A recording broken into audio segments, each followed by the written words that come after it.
Hello there, welcome back to our channel. In this video, we will demonstrate how to turn off mic in OBS Studio. 1. Mute the microphone. Locate the audio mixer panel in OBS Studio.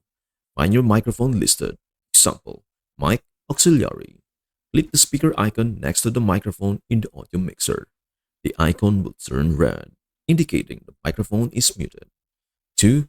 Use a hotkey to mute or unmute. Go to Settings, bottom right corner. Navigate to the Hotkeys tab. Scroll down to the Mic or Aux section. Set hotkeys for Toggle Mute. Pressing this key will mute or unmute the mic. Mute. Assign a key to mute the mic only.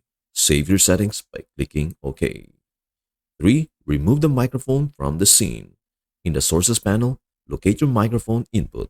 If it was added manually as audio input capture, right-click the microphone source and select Remove.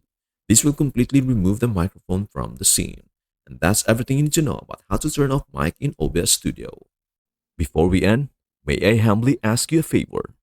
Please do like, share, and subscribe to our channel. This means the world to us. Thank you so much for watching. We hope to see you in our next video.